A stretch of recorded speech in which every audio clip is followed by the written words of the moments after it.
projet, culture, territoire, emploi. Échanges, rencontres, collectifs. Projet, territoire, culture, emploi. 1626 Médias, la voix des jeunes qui vivent leur territoire. Alors, mon parcours. Donc, j'ai passé un bac de commerce avec une option comptabilité parce que comme quand j'étais jeune, mes parents ne voulaient pas que je fasse esthéticienne tout de suite et que moi j'avais toujours eu dans l'idée de m'installer et d'avoir mon institut, je me suis dit que tant que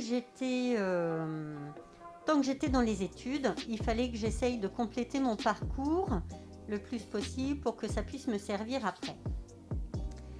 Donc j'ai eu mon bac avec mention et pourtant je n'aimais pas les études parce que c'est pas du tout ce que je voulais faire. Et puis une fois que j'ai eu mon bac en poche, j'ai dit à mes parents, maintenant que j'ai mon bac, je vais faire ce que je veux, c'est-à-dire je reprends un CAP d'esthétique. Donc il y a de ça 27 ans. Donc à l'époque, on changeait plus difficilement de parcours. Maintenant, c'est beaucoup plus simple. Mais à l'époque, il y avait très peu de sections qui faisaient des CAP en un an. Donc comme j'avais mon bac, j'ai pu faire un CAP en un an. Alors que la majeure partie des jeunes filles, en général, font leur CAP en 2 ans. Donc j'ai passé mon CAP que j'ai eu avec succès. Puis j'ai décidé de passer mon brevet professionnel en candidate libre. Donc j'ai trouvé du travail en parfumerie et institut de beauté. Et j'ai passé mon brevet professionnel en candidate libre au bout de 2 ans que j'ai obtenu. Ensuite, j'ai trouvé du travail très rapidement, en parfumerie plus au départ, parce que c'est pas toujours évident. Les employeurs souvent veulent prendre des jeunes filles, mais qui ont déjà de l'expérience. Donc il faut se faire sa place aussi. Donc au début, j'ai eu un petit peu de mal à trouver en institut directement. Donc j'ai fait à la fois de la parfumerie et à la fois de l'institut pour remettre un pied gentiment dans l'esthétique, dans le soin à proprement dit.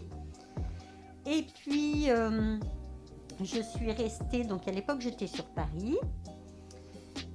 J'ai commencé comme conseillère junior. Puis rapidement, je suis passée conseillère senior, puis responsable itinérante sur Paris et la région parisienne. Donc je travaillais chez Marionneau, voilà, donc une grande enseigne qui faisait et parfumerie et esthétique. Ce sont des années qui ont été très riches parce que j'ai géré des toutes petites équipes, mais également des très grosses équipes. Donc ça m'a vraiment permis d'avoir un sens d'adaptation très développé et puis de pouvoir m'adapter aux situations. Voilà. Gérer du personnel aussi. Hein. Et puis j'ai fait ça pendant 5 ans. Et ensuite je suis revenue en Normandie, où j'ai trouvé un poste d'esthéticienne dans un salon de coiffure. Donc j'ai travaillé 2 ans en salon de coiffure, où j'ai développé l'institut de beauté, mais je faisais également, j'ai fait des stages en coiffure et ça m'a permis d'apprendre les bases, des petites choses, le brushing, faire des massages du cuir chevelu.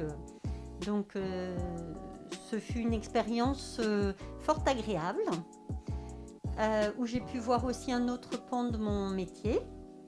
Et puis quelques temps après, j'ai su qu'il y avait un institut à vendre pas très loin de chez moi. Et j'ai sauté le pas et j'ai décidé de m'installer à mon compte. Donc cela fait 17 ans que j'ai mon institut. Et puis au début j'ai commencé seule. J'ai rapidement pris une apprentie en BP parce que j'avais à cœur de pouvoir former, transmettre mon savoir. Mais parallèlement, j'ai bien pris conscience qu'il fallait aussi que moi je puisse continuer à apprendre parce que nous sommes dans un métier qui est en perpétuelle évolution et il y a toujours des nouvelles techniques, voilà. Donc, et j'ai eu l'opportunité de passer mon brevet de maîtrise, donc il y a une dizaine d'années, et j'ai trouvé que c'était important en pensant à l'avenir de pouvoir de passer ce diplôme-là, parce que comme j'aimais transmettre mon savoir-faire, et puis que le métier d'esthéticienne, ça reste un métier quand même assez physique, quand on fait plusieurs massages, plusieurs fois dans la journée, on fait des gestes répétitifs aussi, donc c'est vrai que le corps s'abîme un petit peu plus facilement, on va dire. Donc de pouvoir passer mon brevet de maîtrise, ça me permet de pouvoir me dire que si un jour j'ai besoin de me réorienter et de me diriger plutôt sur de la formation, eh ben, j'aurai toutes les cartes en main pour pouvoir transmettre mon savoir.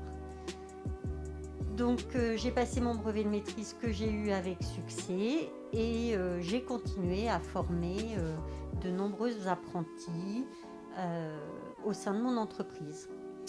Donc voilà, et j'espère que je pourrai encore transmettre pendant longtemps. Et puis c'est toujours intéressant aussi d'avoir des apprentis parce que nous on a notre savoir-faire, mais elles ont toujours des choses nouvelles aussi à nous apprendre.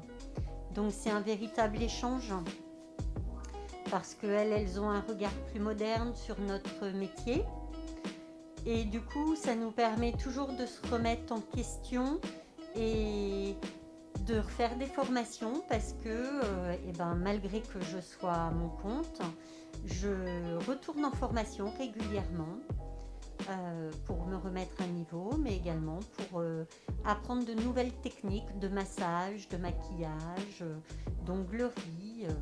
Donc voilà, parce que nous sommes dans un métier où les choses bougent très vite et on a toujours à apprendre.